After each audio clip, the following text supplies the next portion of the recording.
नमस्कार, आप देख रहे हैं बिहार जंक्शन और मैं हूं सत्यांक ओझा कश्यप। आवाज हमारी, फैसला आपका।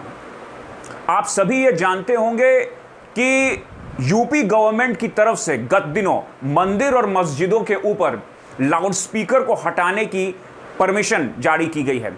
आइए उसी सिलसिले में हम आपको आज की अपडेट्स देना चाहेंगे। मंदिर मस्जिद में लाउडस्पीकर पर रोक। धार्मिक स्थलों में लाउडस्पीकर पर रोक लगाने की मांग को लेकर इलाहाबाद हाई कोर्ट में एक जनहित याचिका दाखिल की गई है। धार्मिक स्थलों में लाउडस्पीकर के प्रयोग से खलल पड़ रहा है। मस्जिदों से आजान के लिए लाउडस्पीकर के दिन व रात में कई बार प्रयोग होने से नींद पूरी न होने के कारण बहरापन, हाई ब्लड प्रेशर, अवसाद, चिड़चिड़ापन, थकान, एलर्जी, पाचन संबंधी समस्याएं यानी कि डाइजेस्टिव सिस्टम और मानसिक विकार हो रहा है।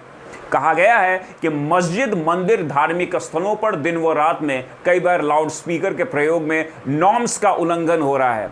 ऐसे में पिछले वर्ष एक अन्य जनहित याचिका पे पारित आदेश का अनुपालन सुनिश्चित करने और धार्मिक पाठ या आजान के लिए लाउडस्पीकर के नियमित उपयोग पर प्रतिबंध लगाने का निर्देश दिए जाने की मांग की गई है। साथ ही लाउडस्पीकर से हो रहे ध्वनि प्रदूषण की जांच का निर्देश देने की मांग भी की गई है।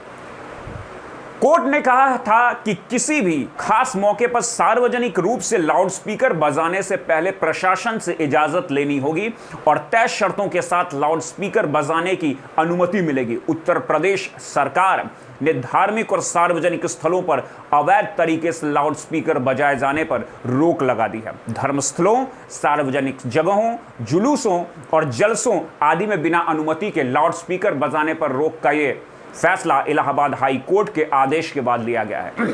20 दिसंबर 2017 को इलाहाबाद हाई कोर्ट ने यूपी सरकार से सवाल किया था कि किसके आदेश पर लाउडस्पीकर बज रहे हैं। हाई कोर्ट की लखनऊ बेंच ने मंदिर और मस्जिद में लाउडस्पीकर बजाने को लेकर दायर की गई जनहित याचिका पर उत्तर प्रदेश के गृह सचिव, मुख्य सचिव और राष्ट्रीय हरित प्राधिकरण LGT के प्रमुख को तलब किया था। तब कोर्ट ने कहा था कि किसी भी खास मौके पर सार्वजनिक रूप से लाउडस्पीकर बजाने से पहले प्रशासन से इजाजत लेनी होगी और तय शर्तों के साथ लाउडस्पीकर बजाने की अनुमति मिलेगी। ध्वनि प्रदूषण विनियम और नियंत्रण नियम 2000 के मुताबिक रात 10 बजे से सुबह 6 बजे तक लाउडस्पीकर बजाने की इजाजत नहीं है। फिर भी यूपी सरकार इसका पालन क्यों नहीं कर रही? क्या कहता है कानून? ध्वनि प्रदूषण अधिनियम और नियंत्रण कानून 2000 जो पर्यावरण संरक्षण कानून 1986 के तहत आता है कि 5वीं धारा लाउडस्पीकर और सार्वजनिक स्थलों पर बजने वाले यंत्रों पर मनमाने अंदाज में बजने पर अंकुश लगाता है। लाउडस्पीकर या सार्वजनिक स्थलों पर यंत्र बजाने के लिए प्रशासन से लिखित में अनुमति लेनी होगी।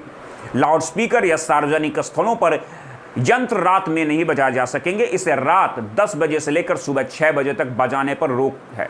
हालांकि ऑडिटोरियम, कॉन्फ्रेंस रूम, कम्युनिटी और बैंक्वेट हॉल जैसे बंद कमरों या हॉल में इसे बजाया जा सकता है।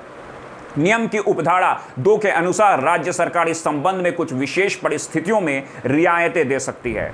वो किसी संगठन या धार्मिक कार्यक्रम के दौरान लाउडस्पीकर या सार्वजनिक स्थलों पर चलने वाले यंत्रों को बजाने की अनुमति रात 10 बजे से बढ़ाकर 12 बजे तक दे सकती है। हालांकि किसी भी परिस्थिति में 1 साल से 15 दिन से ज्यादा ऐसी अनुमति नहीं दी जा सकती।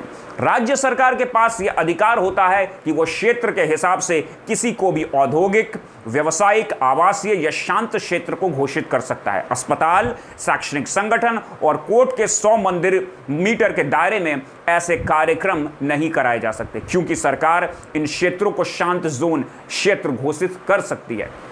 किन क्षेत्रों में क्या है ध्वनि सीमा? इस नियम के अनुसार सार्वजनिक और निजी स्थलों पर लाउडस्पीकर की ध्वनि सीमा क्रमशः 10 डेसिबल और 5 डेसिबल से अधिक नहीं होगी। रिहायशी इलाकों में ध्वनि का स्तर सुबह 6 बजे से रात 10 बजे तक 55 डेसिबल तो रात 10 बजे से सुबह 6 बजे तक 45 डेसिबल तक ही रखा जा सकता है। जबकि व्यावसायिक क्षेत्र में सुबह 6 बजे से रात 10 बजे तक 65 डेसिबल और रात 10 बजे से सुबह 6 बजे तक 55 डेसिबल तक का स्तर होना चाहिए।